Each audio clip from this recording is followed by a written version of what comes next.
So the line H has a slope of 2 and it passes through the point 1 and 101. For how many points on this line will have coordinates that are both positive whole numbers, including the point 1, 101? Justify your answer fully. Okay, positive whole numbers that are both positive whole numbers.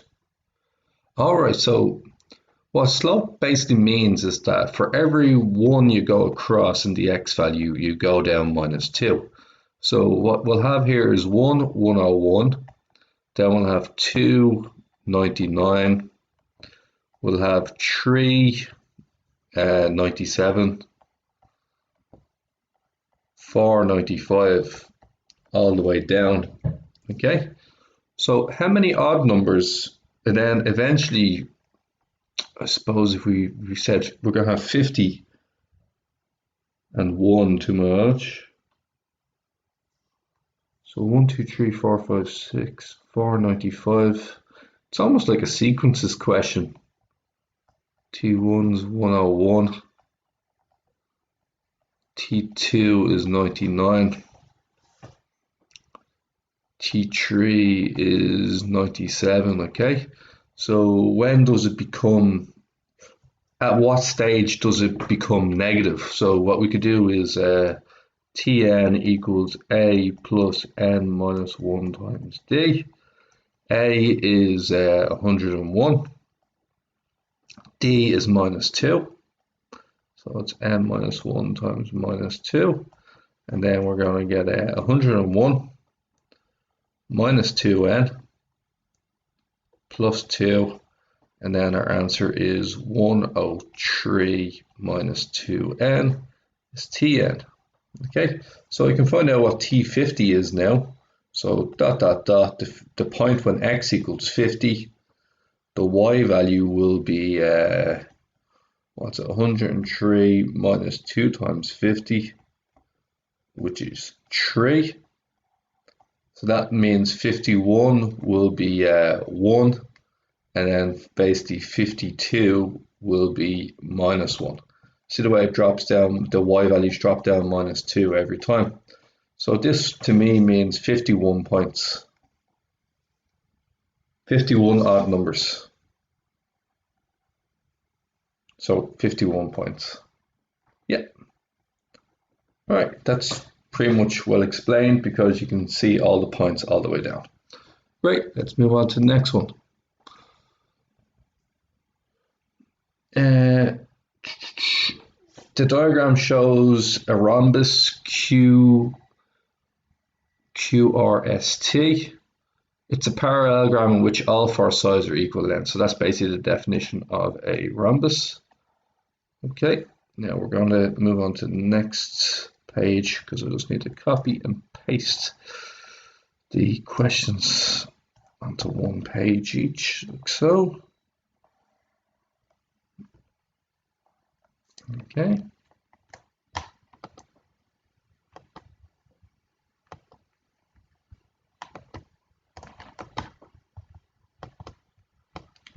So there we go.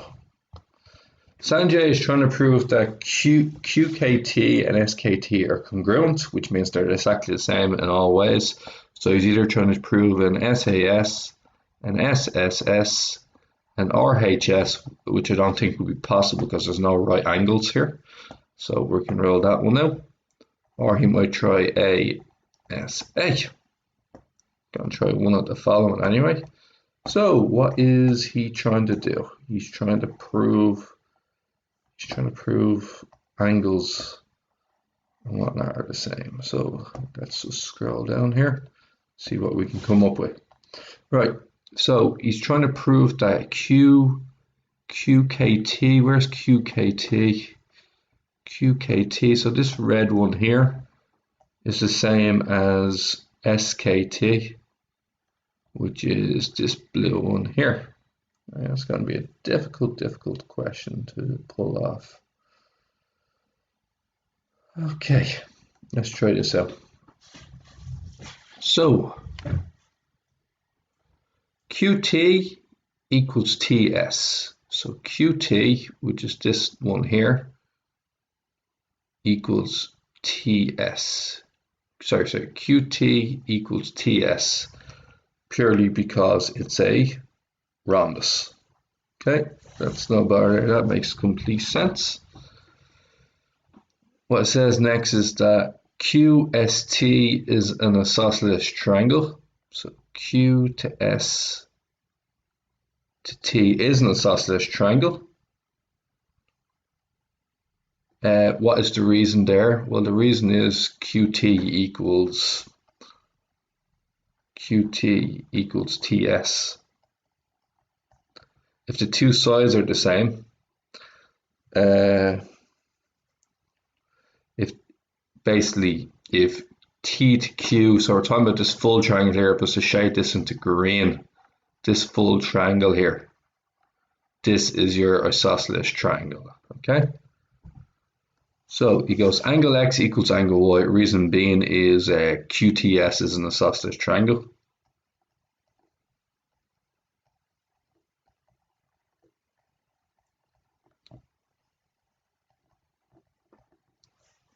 Okay, so if we sort of do like a little highlighter segment of what we have so far, we have this one here. It's the same as this yellow line here. We then have this green angle here. It's the same as this green angle here. If we now complete that this purple pink line equals this pink line, we have SAS going on here, guys. So that's what I think we're looking for. Now the good thing is that the diagrams of a parallelogram, sorry, the diagonals of a parallelogram bisect each other. So this means that QK is equal to KS. QT is congruent. Reason is SAS. And we're done. Side angle side.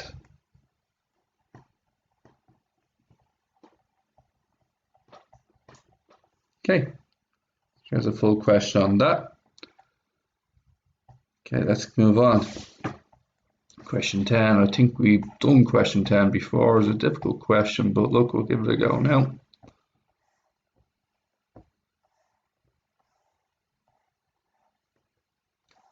Make this a bit smaller again. There we go, question 10. Now, what are we doing here? Okay. Grace has a stairs of 202.1 meters, which is 210 centimeters, and if you multiply that by 10, it's 2,100 millimeters. Okay. Some risers. She's gone for optimum size step. So the optimum size step, we're talking about the riser here, is 175. So 2.1 divided by 175 mils, that's going to be 12 steps. So we're going up 12 steps. Work out the horizontal length of Grace's stairs. So what type of thread is she using? Optimum step size. Work out the horizontal length of Grace's stairs. All right. So if she's using optimum and it's private optimum, that means that it's going to be 250 because it's a private building. So now it's going to be 250 multiplied by 12 steps. Please remember that's in millimeters. So it's 3,000 millimeters, which is divided by 10 for 300 centimeters, divided by 100, which is 3 meters. Okay, next question. The angle of elevation of Grace's stairs marked A on the diagram. Using trigonometry and route measuring, work out the size of the angle A. Give your answer question nearest degree. Okay, that's no bother. Well, we know that she wants this to be 2.1 meters, and we know this is 3 meters. we're looking for the angle A. We know the opposite, and now we have the adjacent. Okay, so what we can say is Sokotoa, silly old Harry chased a horse through our attic. Which function are we going to use? Well, we have O and A, which means we should use the tan function. Tan of angle A is 2.1 divided by 3. What you're going to do next is you're going to tan inverse that. So tan inverse 2.1 over 3. Put that into your calculator and your answer will be 34.9 degrees, otherwise known as 35 degrees. Okay, that's all good. Part C, write down the length of the thread and the riser that will give a maximum angle of elevation in a public building. Now, in a public building, what you want is the maximum rise. You want the largest rise with the smallest thread possible. It's a public building though. So we go back over here. Public building, maximum rise. So what do we want? Maximum rise, minimum thread. So the minimum thread we can get is 280 and the maximum riser we can get is 180. So it's going to be 180 and 280. Our riser is 180 mm and our thread would be 280 mm. That's trying to make the biggest height possible for the smallest, or if you will, the biggest adjacent, biggest opposite possible for the smallest adjacent.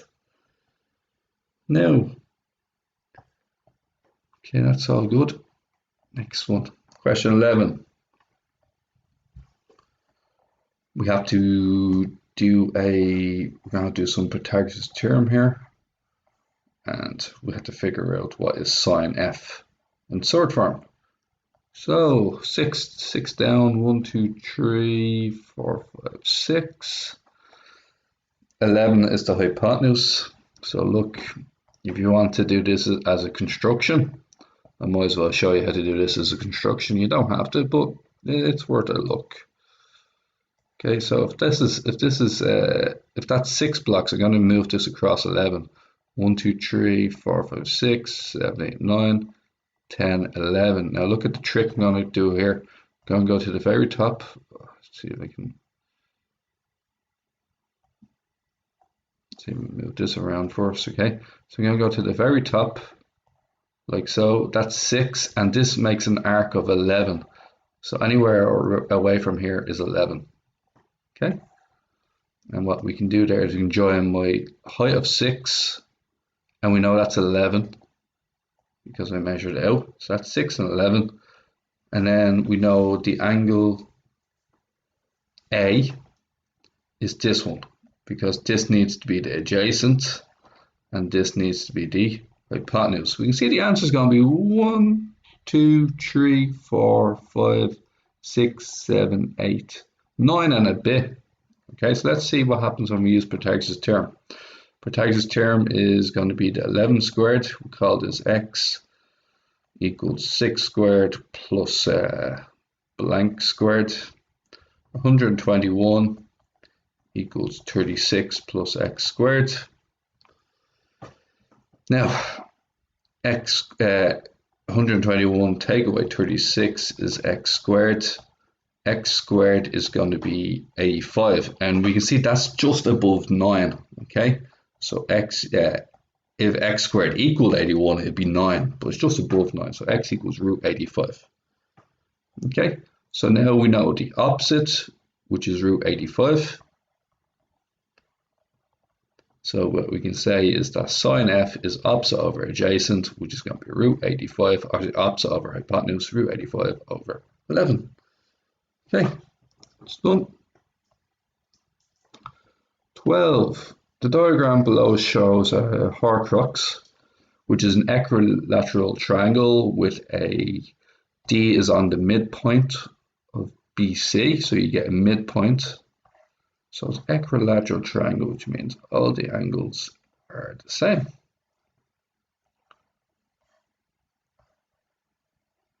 Okay. So write the correction transformation in the following blocks. A, B, D, which is A to B to D, turns into A to C to D under, it's going to be axial symmetry, which is basically a mirror image, in the line AD. Basically, B turns to C. A and D stay the same because they're on the mirror. So A turns into A, D turns into D. The only thing that changes is that B turns into C. Okay, if AD is of length 10, work out the length of AB in sort form. So AD equals 10. Do we know anything else?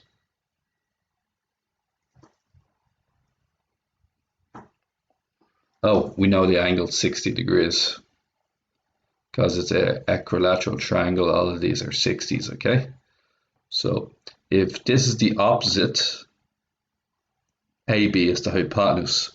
So we can say it's sine 60 degrees equals your 10 divided by your hypotenuse, which will be the length of AB. Cross multiply AB, it's divide on the right, which will make it multiplication on the left. And then bring sine 60 underneath, because sine 60 is multiplication on the left, which makes it division on the right. And what we can get there is that it's going to be 20 over root 3, or in your calculator it might be written as 20 root 3 over 3. I want it in surd form, so don't change that to decimals, okay? Next part. The diagram below shows the triangle ABC. Construct the rest of the horcrux using the following facts. The line AD is the perpendicular bisector of BC. So perpendicular bisector of BC. Alright, so let me show you some constructions here, guys. So we'll start off with the perpendicular bisector construction. This means with BC, I'm going to get my compass like so, and I have to draw a line that's perpendicular to BC but also hits the middle of BC. So what you do is you get your line and you draw it above halfway. You got to keep it the same length for both of them. So I'm going to draw a line. Nope, not working for me today. Got to draw one above. Then we also got to draw one below. So that's one above and one below. Don't be afraid to make the arcs relatively big. Next, we're going to go over the other side, and we're going to go to C. I'll just change my color up just to hit the point home. There's the second arc here, and then when we go down here, what I have is another red line here. Now what should happen is this should go through the middle. When you draw both lines together, it should go through the middle of BC, and the middle of BC is directly underneath A. So you can see I'm pretty accurate with that. Okay, so that's a good one to start off with. Nextly, the center of the circle K is at the point of intersection of AD and the bisector of the angle B. So next thing you have to do is bisect angle B. Now this is another construction that you would have practiced recently enough. What I do is I pick a length, any length I want. Generally speaking, I go medium to long. Okay, I'm going to use a different color this time, just to stop myself being confused. So here's blue, so you do one line like this. Then you go down here and do the other line like so. Then you go across. Do another line here. Now you got to make sure you're right on the money with these. Okay, so there's one there. Then you go down. And here's the other one. Next, you draw your bisector. Now what this essentially means is that if this is a 60-degree angle, when I cut this, it will be 90 degrees. Like so. Nope, my fault.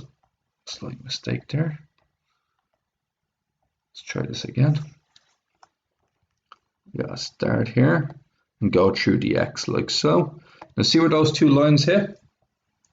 Where those two lines hit is the center of the circle. Next thing I need to do is I need to get my compass and I need to pick one of the corners. So go from the center of the circle to one of the corners. Hopefully this will be pretty precise. Actually, no, not one of the corners. No. The one of the length direct underneath it.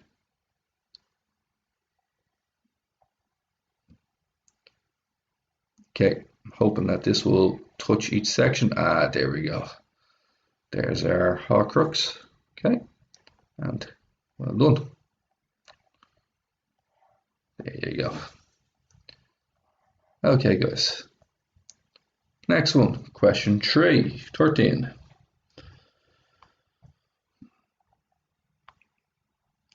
Okay, when she's on holidays, Barbara sees the building shown on the right. Barbara wants to estimate the surface area of one of the spheres. So surface area is pi, 4 pi r squared. You can read that in your maths tables. Work out her estimate for the surface area in terms of pi. Well, it's going to be 4 pi multiplied by 9 squared. Put that into the calculator. You're going to get 324 pi. Please remember your answer is in meters squared. Surface area is 2-dimensional. The actual radius of the sphere is between 8 meters and 10 meters inclusive. Work out the maximum volume of the percentage error in Barbara's estimate to the surface area of the sphere. Okay. Well, there's going to be 2 errors. Okay. Either the error is going to be when the radius is 8 or the radius is 10. Surface area is going to be 4 pi times 8 squared or 4 pi times 10 squared. Sorry, excuse me, 10 squared. So one of them is going to be 256 pi, or the other one is going to be 400 pi. Now, from our answer in the first question, that's 324 pi. Forgot the pi in the first part. So our first answer is 324 pi.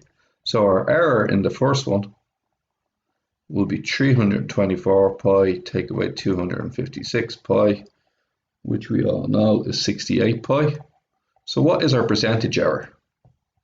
Percentage error equals error over true value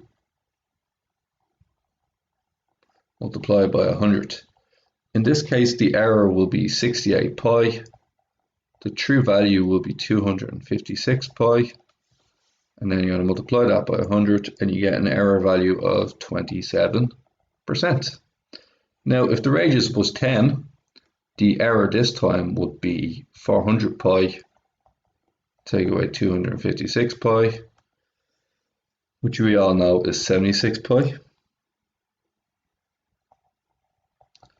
Now, 76 pi, however, we got to see how much of an error this is.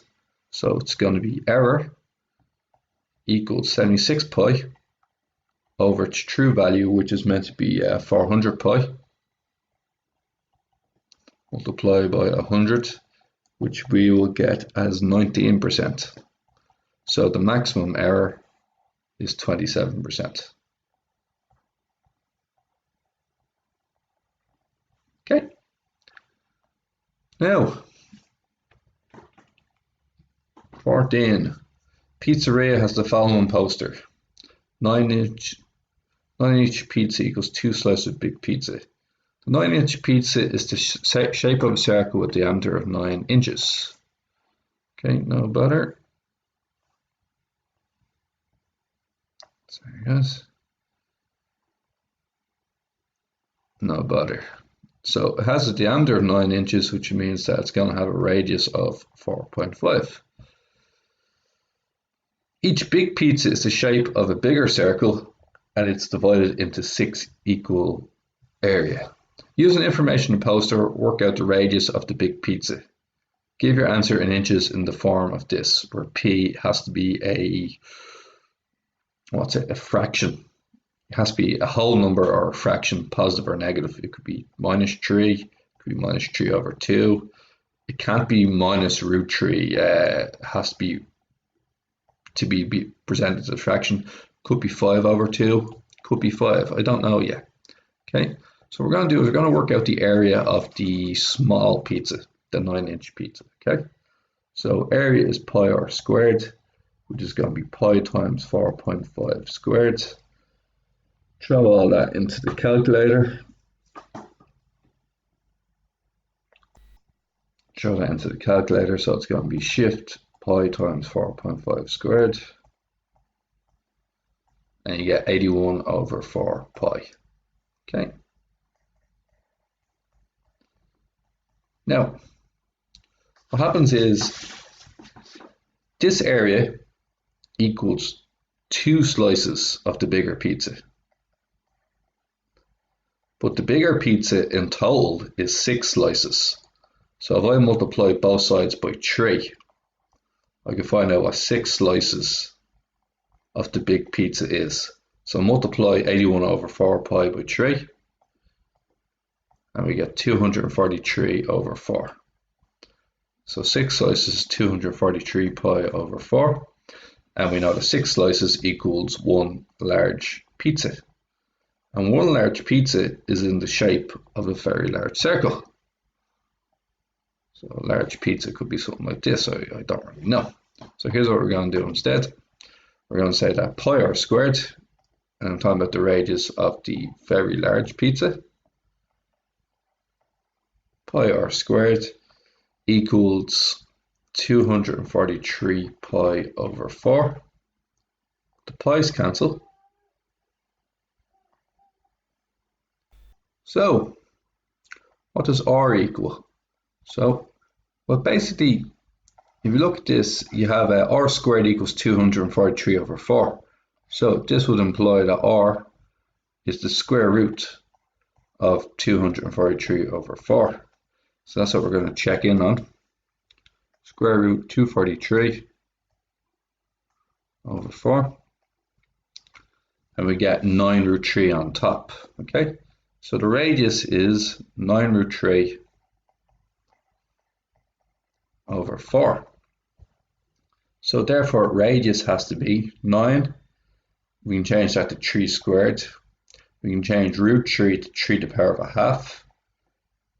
And this is all over 2. Oh, sorry, that was a 2 on the bottom. See there, it was a 2. Okay, so that's my bad. So it's a 2 there. Now, what is the rules of indices? Remember, 3⁻² plus multiplied with 3⁻4 is 3⁻6. 3⁻² to the power 4 is 3⁻8. And finally, 3⁻² divided by 3⁻4 would be 2 take away 4, which is 3⁻². So this must mean this is 3 by 2.5. So 2.5 is 5/2, or 3 to the power 2.5 if you want to go that way. But I think it wants it as a fraction. So the answer is, for the fraction, it's going to be 5/2. Okay, so p equals 5/2. Done. Okay, and look, that's our test done. 2018, done and dusted.